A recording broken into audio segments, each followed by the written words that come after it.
A very distinguished panel to talk about some of the subjects that we have been looking at this morning in a little more detail.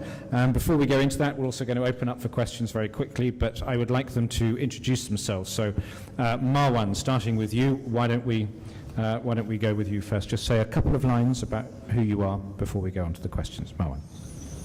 Yes, I'm Marwan Barakat. I'm Group Chief Economist and Head of Research at Bank Audi. Our research goes back to 1991. We have full-fledged research on economic sectors, on markets, and on the economies of Lebanon and of the countries that we have a presence in.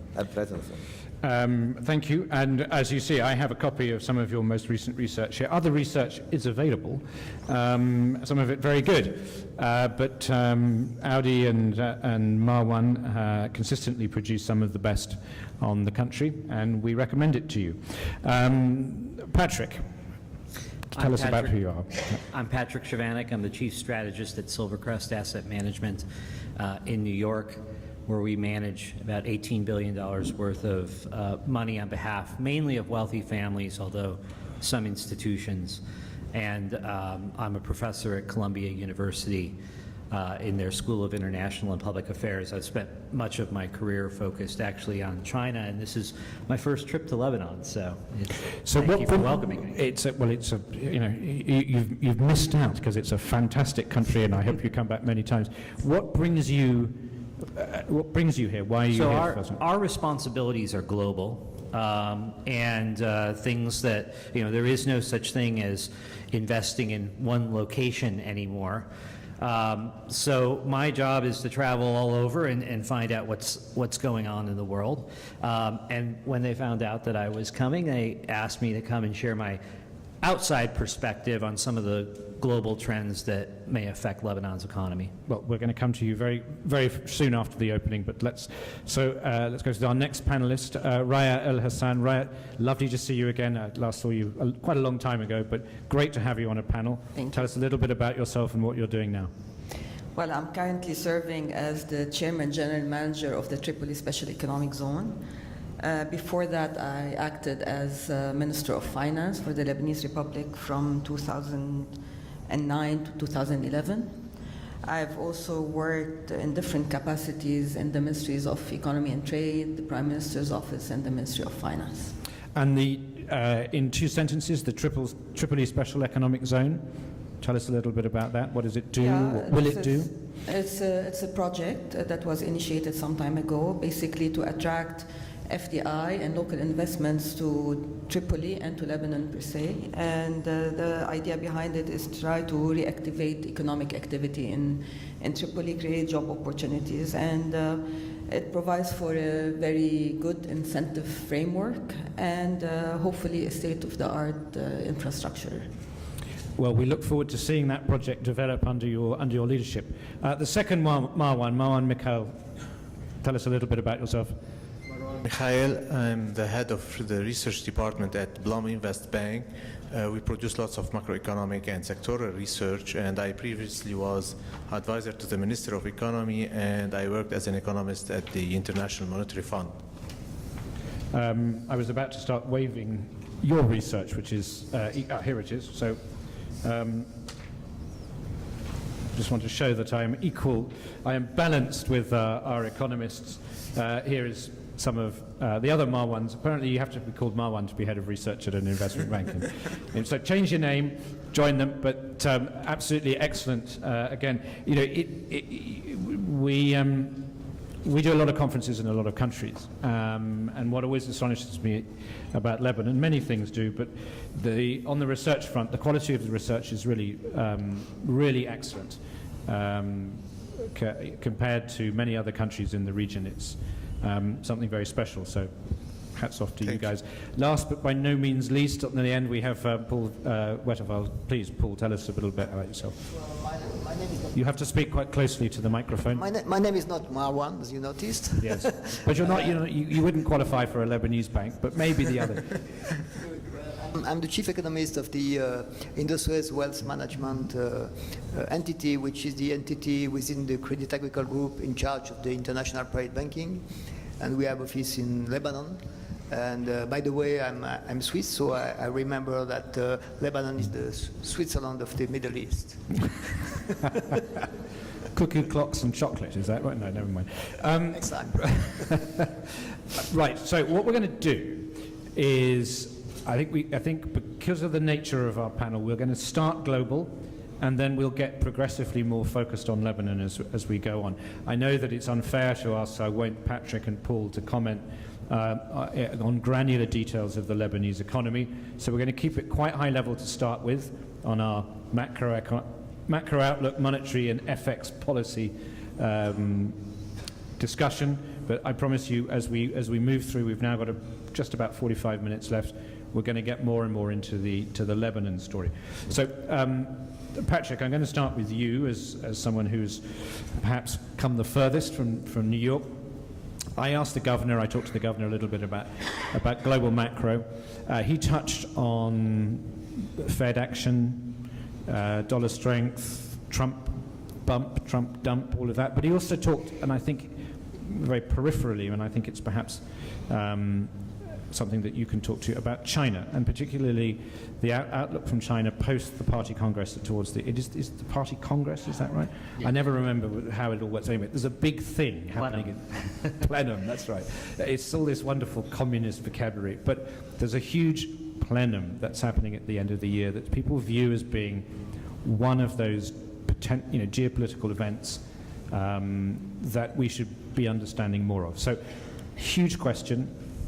Quickly and as succinctly as you can, talk to us a little bit about Trump and the US and the dollar, and then segue into your outlook for China going into 2018. Okay, I'll actually reverse that and very briefly talk about China. You had it right the first time. It's actually a party congress. They take place every 5 years. And last time there was a party congress, there was Xi Jinping took power. Many people wondered what that would look like, clearly he's emerged as politically very powerful, but increasing amounts of disappointment about the level of reform that's taken place and that is urgently needed in the Chinese economy to maintain growth. And so it keeps on getting pushed further and further back, and people increasingly say, well, it'll be after this party Congress he'll have all the power and consolidated that he needs to actually take real steps on the economy. Meanwhile, the Chinese economy continues to slow, and while it may have received something of a bump in the past year because of big credit and fiscal stimulus, it is slowing down again, and really the things that have been strangling it over the past few years have never gone away, which is a growing dependence on unproductive debt to drive growth. So I think it will reemerge this year as something that markets are concerned about. Do you buy it? So just stick on China for a second, because this to me is your big macro downside risk. It's that something goes wrong in China. The US is sort of moving along. Europe is beginning to turn the corner. Lord alone knows what will happen to the UK, but it doesn't really matter. Japan is being Japan. But China, there seems to be, that's where the systemic instability seems potentially to be. And you mentioned the debt burden, the sort of narrative that has come out of Beijing, as you say. Post-party Congress, Mr. Xi has a free rein to do what he wants, rather like Theresa May will after the elections in the UK, and the reforms will happen and everything will be fine. Do you buy that narrative? No. I was one of the people. I was based in Beijing. I was teaching at Tsinghua University, and I was one of the people, well, maybe 10 years ago almost, who said that there was trouble down the pike, and I haven't seen that trouble clear up at all. How you are affected by that depends very much on your relationship with the Chinese economy. I mean, there are countries, for instance, that will be looking for China to be the big pockets and spend money and invest money. I think that a lot of the initiatives that have gotten attention, have just gotten attention over the weekend, One Belt, One Road, were conceived of at a time when China was piling up foreign reserves, $4 trillion worth, that it didn't know what to do with. And now it's hemorrhaging those reserves. And I don't think it's really rethought its priorities and its ability to fund the things that it wants to fund. And in terms of a slowdown of the Chinese economy, though, I think there's an assumption that all growth is good growth and the growth that no matter where it takes place. But much of the growth that we saw in China was actually bad growth for the global economy. It added to global overcapacity. And I think in many ways, One Belt, One Road will continue to do the same thing. So all growth is not necessarily good growth, and healthier growth would be better for the rest of the world, even if it's slower growth from China. Okay, so let's just do a quick. I mean, I'd love to talk about China for the rest of the day, but we are in Lebanon. We need to talk about that. Paul, our other international guest, do you want to just give us your 10 cents or 10 renminbi on China, and then I'll ask the others if they want to talk about China. Then we'll move on to the US.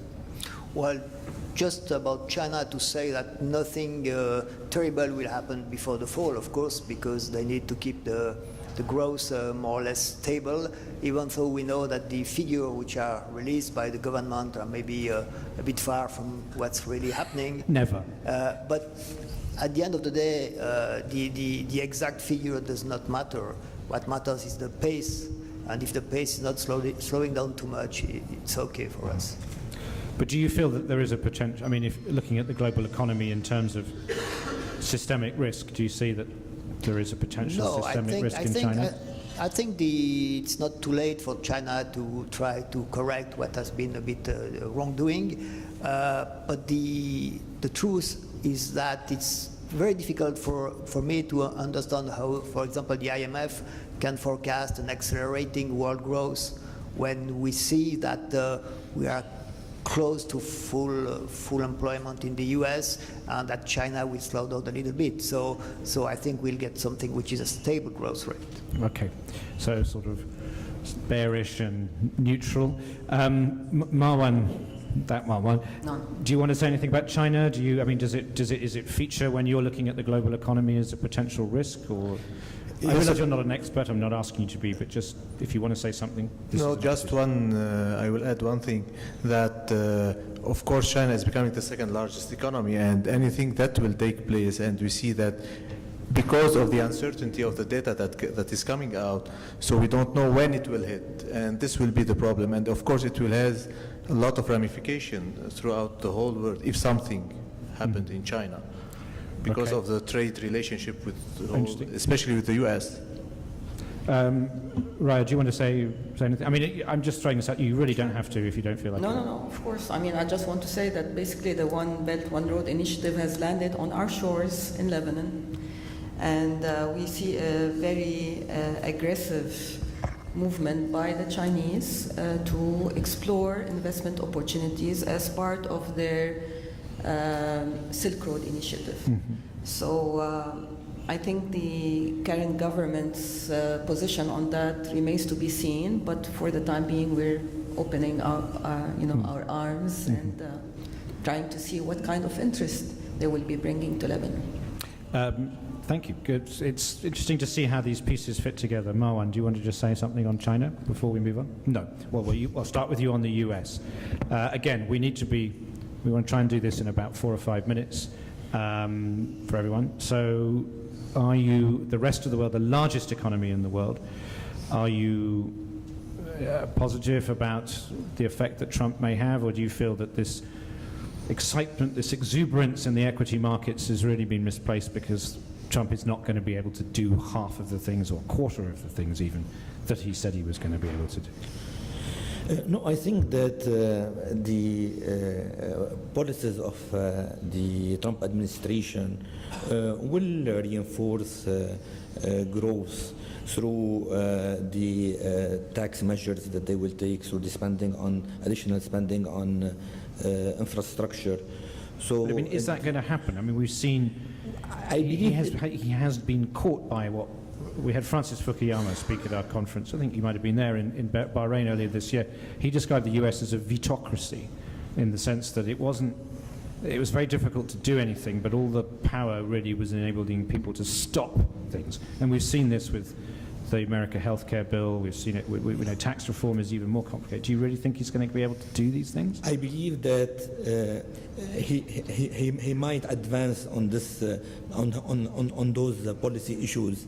This will realize higher growth. However, at the detriment of larger deficit and larger debt in the U.S. economy. So rather than being funded by tax, I mean, the tax cuts will be funded by deficit growth. Patrick, you know, you're an American. You're based in the U.S. You live and breathe this on an hourly basis, I'm sure. What's your feeling about the economic? I mean, we could have a lovely discussion about the politics because it's a brilliant, it's a soap opera, and I'm loving every second of it. But to be absolutely frank, I mean, I'm not a fan of him, but his economic policies, tax cuts, infrastructure, deregulation, all good for the U.S. economy. Will he get them through? So one thing that Trump has going for him is that he's wrong in one thing that he says. He did not inherit a mess when it came to the U.S. economy. He actually inherited an economy that was, you know, not firing in all cylinders, but sort of, you know, moving forward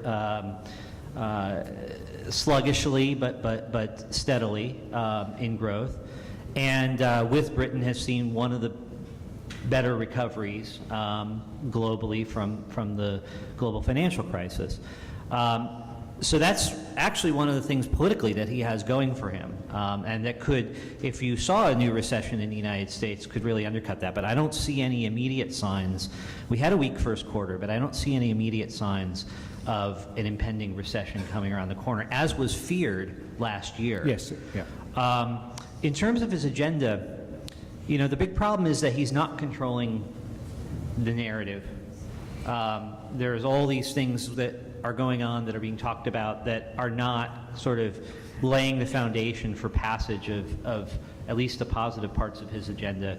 And I think what we're starting to see is a legislative logjam develop. I won't go into the procedural details of it, but because the Republicans don't have 60 votes in the Senate to overcome a filibuster, they have to pass all of their agenda items as part of the budget, and that both restricts what they're able to do.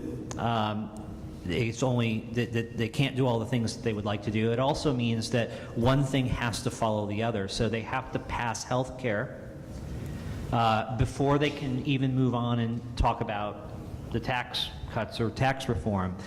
And they're having a lot of trouble getting health care through. They got it through the House, but they may not be able to get it through the Senate. And even if it does, they're going to come up with some compromise bill that may have difficulties in the House and the Senate.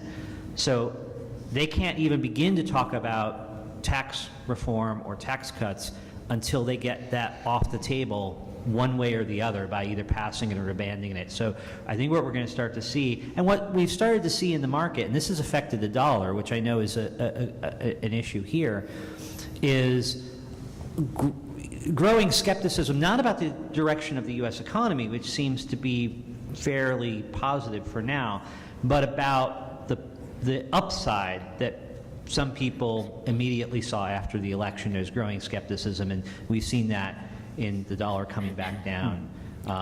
U.S. assets generally are fully priced, I think, it would be fair to say. Yes, although if you look at them compared to interest rates, the equity risk premium is still above 5%, where the long-term average is 4%, which suggests that relative to other assets, they're relatively cheap. Now, they're not absolutely cheap by any means, but they are, you know, compared to the paltry returns that you have, it's very expensive to go risk off, let's put it that way. Yes. To get out of this market and forego equity returns and equity risk, it's very expensive, and it would have been expensive last year if you had done that when everyone was, when the market went down in January and people were worried about an impending recession. If you took that opportunity to go out of the market, you lost, a double-digit return in the year, and year after year after year, that adds up. Okay, so just sticking with the US for our 3 minutes. Raya, just are going to go down. We need to crack on. The global economy, the ex-China, the US rates. It's not vitally important to what you're doing now, but you've been very closely involved in various previous roles. Do you feel relaxed about the global economy, about the US, about Europe, or is there cause for anxiety? No, probably. I mean, the markets are volatile. I'm not sure whether I want to be bearish or bullish, but I know that. Me too. I've no idea. Such erratic behavior from everywhere in the world is not very comforting, to say the least. And trying to speculate is hard. But I think the anti-globalization or the protectionist rhetoric that has been spreading all over, especially by the Trump administration, is not at all conducive for global growth. This is very worrisome. What's funny is that we're even hearing that protectionist rhetoric in Lebanon. It's like, we're this huge country, we can afford to be protectionist, even though this is not the case. In terms of the interest rates, obviously, as the several panelists have spoken before, this will have, some implications on the growth rates. At least for Lebanon, we don't witness any kind of impact on the interest rate structure because there is some sort of monetary policy that is keeping a lid on the interest rate structure. What we're most worried about, I think, is the oil and gas, which has a huge impact on both oil exporting and oil consuming countries, especially in our region, in our part of the world. And this is what, for us, is the most detrimental in case the prices go down for the oil exporting countries and if they go up for the oil consuming. We're sort of in the middle. We benefit when the prices of oil go down because obviously this is less burden on our treasury. But on the other hand, any slowdown in economic growth in the Gulf has a huge impact on remittances. So from our end, I think we care about interest rates and oil prices and the protectionist rhetoric that is circulating. Yeah, I'm more on I think the rhetoric is more than the reality for the moment. But if there's another crisis, it could come up very loud. Marwan, the outlook for the rest of the globe, rates, all of that. Talk to that for a minute or two. Yes, actually I see some contradictory figures coming out from the US in the sense that I'm starting to see a dichotomy between the economic growth and the exuberance that exists on the stock markets. And this is a little bit worrisome, especially that when you look at the Fed policy on interest rates, it is taking too much time to start increasing interest rates. And although this is good for Lebanon, but I think for the global economy, the problem, if you look through history at the Fed, how they were going about interest rates, the times that they had the longest growth period is the time when they started to increase interest rate early on, but at a very low pace. My fear is that waiting a long time to start to increase interest rates, then they will be obliged, maybe, because of the financial exuberance, to increase interest rate a little bit rapidly. And this can cause a shock and will get us into a recession. So this is what my fears are, especially now that you have full employment in the economy. So, and if the US now gets into the recession, the instruments are not really available as they were before because interest rates are still too low. Do you feel there's a possibility that the Fed might become politicized? Do you think that, Mr. Trump sort of acts like he should be controlling all these levers? Do you feel that there's a risk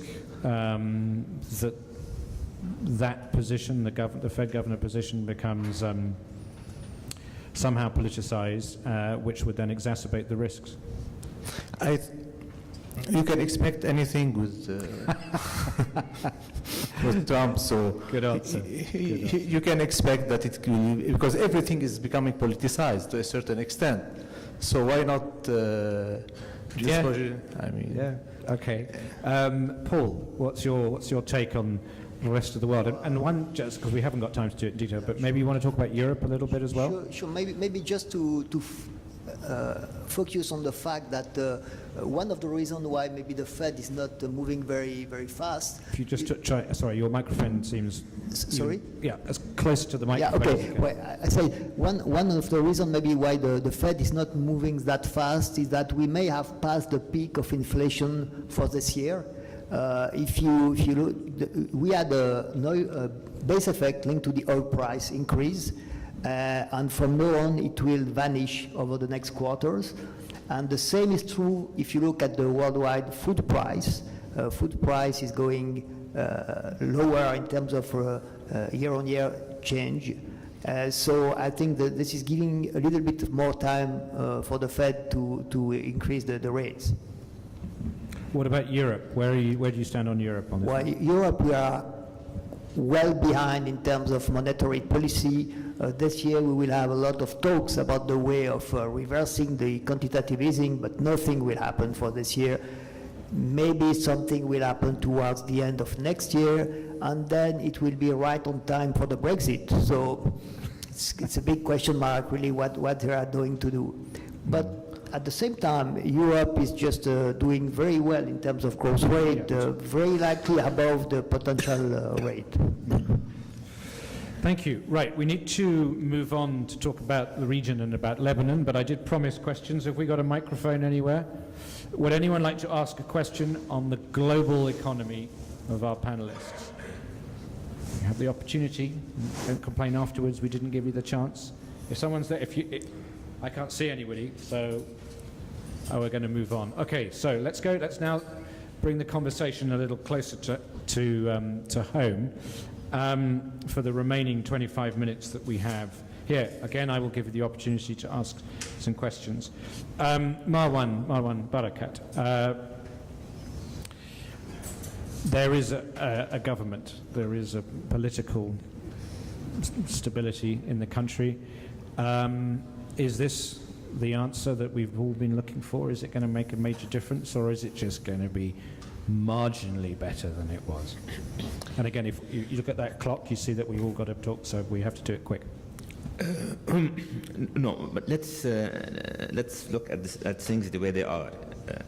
There is no doubt that the domestic political settlement that took place last year and that led to successful presidential elections and the formation of a government national unity has fundamentally improved the risk outlook of Lebanon and has improved the economic opportunities at the horizon.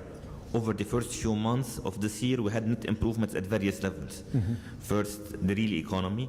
The constant indicator of the central bank has been growing at double its pace over the past 3 years.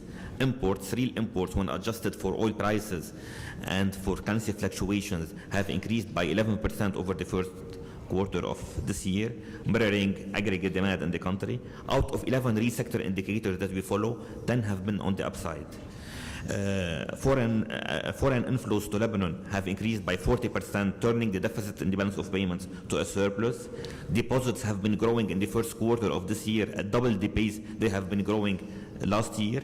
Capital markets, a net improvement in CDS spread has been recorded. Yep. We had a decline of CDS spread by 105 basis points since the beginning of the year to reach 360 basis points, which is the lowest level in almost 10 years in Lebanon. Of course, challenges are still there, and the most important challenges are the debt and the deficit. And it's only when we contain those high debt and deficit ratios, we are at a debt of 143% relative to GDP, the third highest worldwide after Japan and after Greece. And we have a deficit ratio of 9.3% of GDP, which is among the top decile of deficit ratios worldwide. It's only when we contain those ratios that we would have moved from what we call economic resilience in Lebanon to an era of fundamental immunity in an environment of lingering uncertainty. But I mean, there's just, sorry, I mean, I don't want to be too sort of difficult about this, but let's go back to my question. I mean, is what you're saying that the stability that came from the political solution, whatever you want to call it, has increased confidence Is that why the indicators are performing better? Is it just a sort of, okay, now the potential of the economy is greater? We haven't actually seen much in the way of action. No, it increased confidence. It did increase confidence relative to where we were last year. Yes. If we want to compare, if I'm comparing relative to the first few months of last year, Yeah. we had presidential vacuum for 2 years. Our deposit growth was low. Our reserves and foreign but I currencies mean, were declining. But it's as a result of a change in the confidence, not in a change of the underlying structure of the economy. Yes, that's true. That's okay. So we're going to come back to that. Other Marwan, what, do you agree with this Marwan? Sorry, I don't know how to do this. I don't want to call you 1 and 2 because that's going to, one of you is going to be upset. So, So, you know where we are. yeah, Give us your thoughts on this. yeah. Of course, the political development improved the confidence in the economy and in the government. However, I think it's not enough. The investors are waiting for more because there have been long time ago. I mean, 10 years backward. If we look 10 years backward, it has been now 10 years, a decade, that the government didn't do anything in Lebanon. Okay, no policy, no structural reforms. So now having a government and having a president, it has given a positive vibes in the economy, but it was not enough really to make investors come back to the country, invest more, especially foreign investors. Because we still have several milestones that we have to pass, like the electoral law, and investors are waiting for an achievement by the government. And the government knows that. And Prime Minister Rafiq Hariri called this government, the government to gain, Saad Hariri, sorry, the government of gaining back confidence of investors. And this was very good target because this was lacking in Lebanon. But we are not there yet. Mm-hmm. And we need achievement. We need some policies, some structural reforms to take place on the ground in order for investors to see the seriousness of the Lebanese government. Of course, indicators are improving. We have a positive balance of payments in the first quarter. Tourism also is improving, but you don't see the confidence coming back as we want it to be. Let's put it this way. We don't see investments coming back to be. And the national statistics shows that from 2013 till now, we have a decline of investment in the economy by 9% per year, and on a nominal terms, and in real terms, 4%. As percentage as percentage of GDP, we have a decline also. You said that the Prime Minister, Saad Hariri, I could have made so easily the same thing. It's the government of confidence, and then you said the investors are looking for something that is a demonstration of the government's commitment. What might that something be? Is it the budget? Is it the pass of a specific sort of legislation that enables investment to flow more easily? What would you see as some tangible, concrete, confidence-building measures that the audience could look for over the next 6 to 8 months? I think there are a lot of things to do, that anything that the government will do will improve confidence. In the sense, you have the electricity sector, you have the waste management, you have the wastewater management, you have the telecommunication sector, you have reforms, you have fighting corruptions, you have lots of reforms on the commerce code modernization, the developments of the capital markets. You have a session after this. So you have lots of things. Any achievement that the government can do will have a positive impact. Although I think that 2017 will be more or less a transitional period. And I hope that the government can achieve one thing at least this year. Why it is a transitional period? Because we will have, if there is an electoral law, we will have to wait 3 months for the elections at least to take place. Then after the elections, we have to have a new government.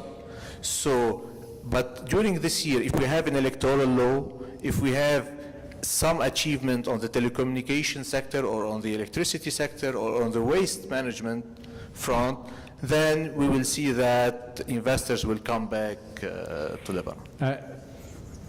Raya, before we talk about longer term, do you agree with the two gentlemen about the necessity for there to be confidence building measures on behalf of the government? And if so, are there any ones that would stand out as being more important than others to you? Sure.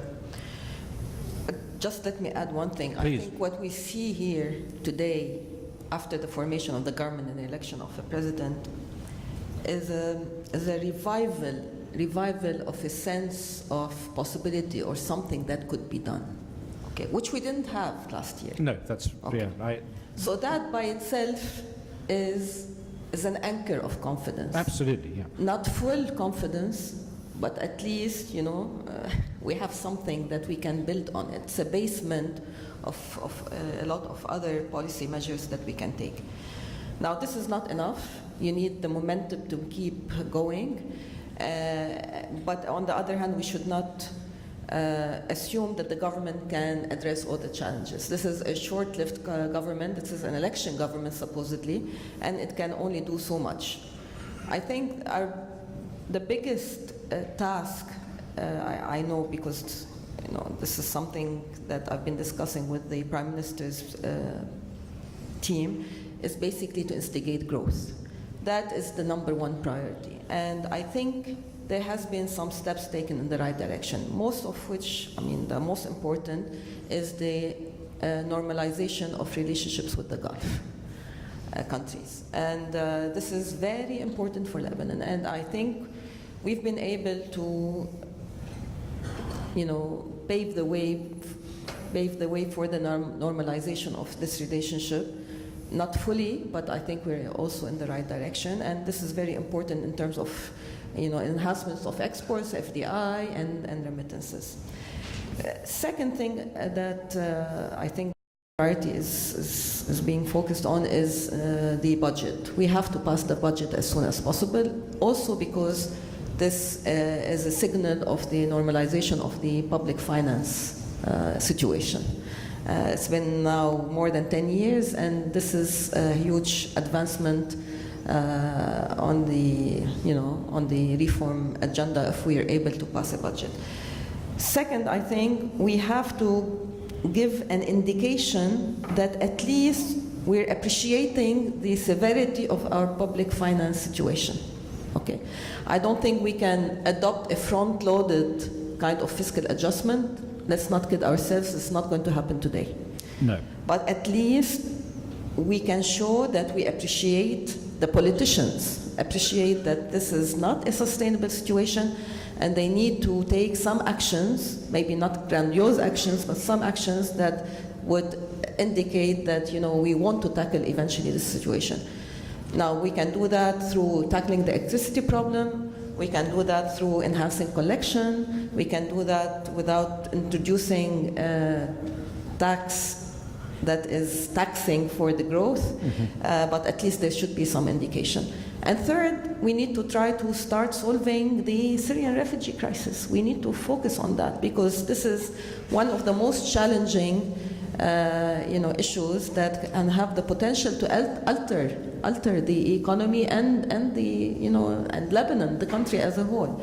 And that's why I think the Prime Minister is putting a lot of emphasis on submitting a public investment program to the donor community because we cannot solve or accommodate this huge bulk of Syrian refugee crisis without enhancing productivity, and without a public investment program, there's no way to enhance productivity. So I think what needs to be done, at least for the short time, what is remaining of the current government's tenure, is to try to tackle these issues. Yeah, small issues. Yeah, Sorry. very small. I'm going to come back to you, Marwan. Patrick's raising his finger. May I offer a perspective from a global investor's perspective, which is that one of the really attractive things of a country like Lebanon is that it's not highly correlated to other markets. One of the problems in recent years is that increasingly different markets around the world are increasingly correlated. And it is hard to get meaningful diversification as a result. So you look to countries where, like Lebanon, there are risks, but they're not the same risks as exist in other countries.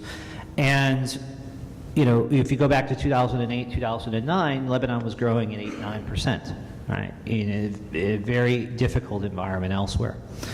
The main challenge in these kind of markets is that you usually tend to be exposed overwhelmingly to the banking sector. That's true of most frontier markets. It's also true of Lebanon, particularly because its banking sector is so prominent. And so the two main risks that raises from our perspective is interest rates and oil prices. Interest rates, I mean global interest rates, and the dollar. And just to briefly talk about both of those, on the dollar, we saw immediately after the election the dollar spiked, and it had an effect on emerging markets. Emerging markets went down because of a fear that the Fed would raise rates in the face of a big stimulus in the United States, and that would dry up dollar liquidity. When those fears began to recede because people thought, well, maybe a big stimulus isn't forthcoming immediately, we saw the dollar begin to drift down, and then a big rebound in emerging and frontier markets because that fear of dollar liquidity has at least temporarily gone away. On oil, what we're seeing is this dramatic shift. When people talk about global rebalancing, usually they talk about Germany and China. But the real global rebalancing that's taking place is in petroleum.